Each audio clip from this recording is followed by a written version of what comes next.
Bakit daw ang mga chemist wala masyadong problema? Kasi magaling silang gumawa ng solutions. Ang topic natin ngayon ay tungkol sa solutions na angkop para sa grade 7 Science First Quarter.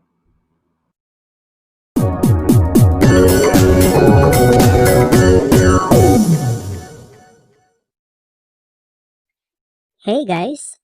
Ako si Kuya Ems. Pag-uusapan naman natin ngayon ang tungkol sa solutions. Nagising ka isang umaga. Nagpakulo ka ng mainit na tubig, inilagay mo sa tasa, at tinimplahan mo ng kape at asukal. Sa chemistry, ang tawag sa iniinom mo ngayon ay isang solution. Ano nga ba ang solution? Ang solution ay ang pinaghalong dalawa o higit pang bagay o substance na bumuo ng isang homogeneous mixture. Ang ibig sabihin ng homogeneous ay pantay-pantay ang proportion ng isang bagay kahit saang bahagi ka kumuha ng sample. Ang iniinom mong kape ay pareho ang lasa at itsura at chemical composition kahit sa ibabaw o sa ilalim ka ng tasa kumuha. Maliban na lang kung saturated na siya, dahil naparami ang lagay mo ng asukal na yung iba ay hindi na natunaw, kaya parang mas matamis yung nasa ilalim ng tasa. Pag-uusapan natin, ano ba ang ibig sabihin ng isang saturated solution mamaya. Ang isang solution ay may dalawang main components. Isa dito ay ang tinatawag nating solute o ang bagay na tinutunaw o natutunaw. Sa example natin kanina, ang kape at asukal. Ang tawag sa kakayahan ng isang substance na matunaw pag hinalo sa isa pang substance ay solubility. Ang isa pang bahagi ng solution ay ang tinatawag nating solvent o ang pinagtutunawan. Sa example ulit natin kanina, ang mainit na tubig. Maraming bagay ang pwedeng maging solvent, hindi lang tubig. Pero dahil napakaraming bagay ang natutunaw sa tubig, kaya tinatawag din siyang universal solvent. Ang tawag sa process ng paghalo ng solvent sa solute ay solvation. Ano ang mga properties o characteristic ng solution? Ang isang solution ay homogeneous o binubuo lang ng isang phase. Pangalawa, ang mga particle ng solute ay hindi na nakikita ng naked eye pag natunaw na. Pangatlo, hindi ikinakalat o nag-i-scatter ang liwanag pag tumama sa particles ng solution. May mga ibang uri kasi ng mixture na ang iba ay tinatawag natin colloids at suspensions na nag-i-scatter ng liwanag. Ang tawag sa ganitong pangyayari ay Tyndall effect, kung ang particle ay nagkukos ng pag-scatter ng light. Isa pang property ng solution ay hindi na nahihiwalay ang solute sa solvent sa pamamagitan ng pagsasala dahil nga napakaliit na ng kanilang mga particles. Halimbawa, meron kang isang basong tubig. Nilagyan mo ng isang kutsaritang asin. Matutunaw ba lahat ng asin? Malamang oo. Kung dinagdagan mo pa ng isa pang kutsarita, siguro matutunaw pa rin. Pero, pag dinagdagan mo ito ng dinagdagan, darating din sa punto na hindi na kayang tunawin ng tubig yung idinadagdag mong asin. Pag dumating ka na sa puntong ito, nakagawa ka na ng isang saturated solution. Ang ibig sabihin ng saturated solution ay masyado ng marami ang solute mo na hindi ka na pwede magtunaw pa ng karagdagang solute sa solvent. Pag nagdagdag ka pa, mananatili na sa solid state yung dinagdag mong solute.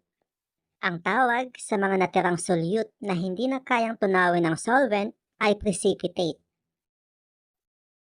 May mga factors na nakakaapekto sa solubility o kakayahang matunaw ng isang solute. May mga bagay na nakakaapekto kung gaano kabagal o kabilis ito matunaw. Tanong, nakakaapekto ba sa tingin nyo sa bilis ng pagkatunaw ang bilis ng paghahalo o steering? Siyempre oo. Dahil mas mabilis ang paghalo, mas mabilis magkakontak ang particle ng solvent sa particle ng solute, kaya mas mabilis silang magsama. Isa pang tanong, ano ang mas mabilis matunaw? Malalaki o maliliit na tipak ng asin? Ang sagot dito ay mas mabilis matunaw ang maliliit na tipak ng asin. Kasi mas mabilis balutan ng water particles ang maliit na surface area ng maliit na tipak ng asin. Tanong pa ulit, saan mas mabilis matunaw ang asukal? Sa mainit o sa malamig na tubig?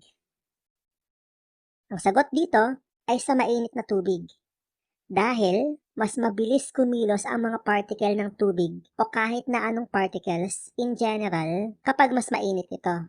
Kaya mas mabilis nitong tamaan paulit-ulit yung mga particle ng asukal.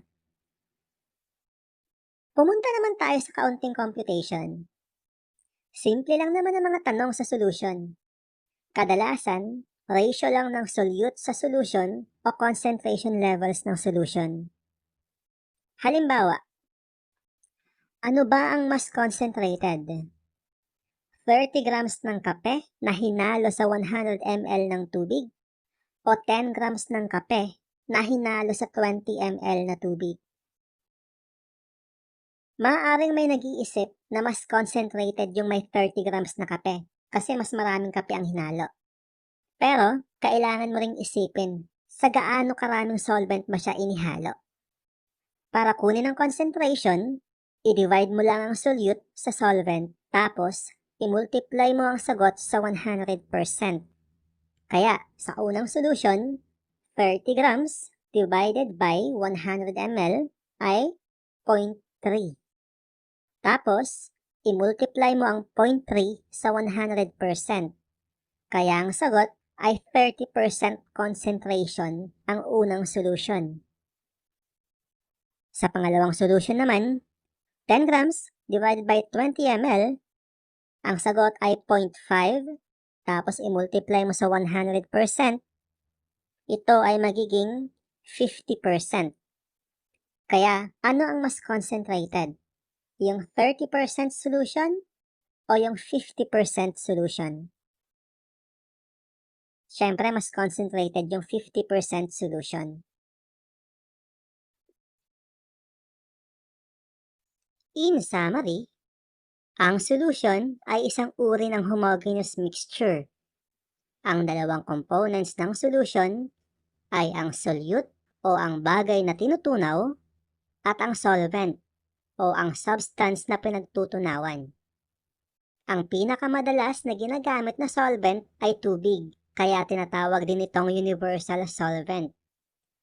Ang tawag sa kakayahan ng isang bagay na matunaw kapag hinalo sa isa pang bagay ay solubility.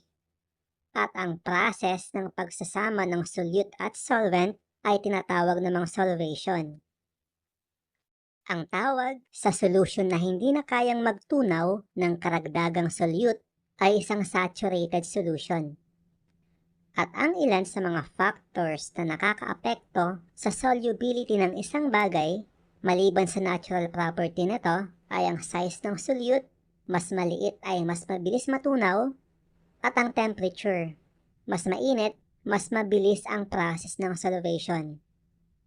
Lastly, para i-compute ang concentration level ng isang solution, ay i-divide mo lang ang dami ng solute sa dami ng solvent at i-multiply ang sagot sa 100%.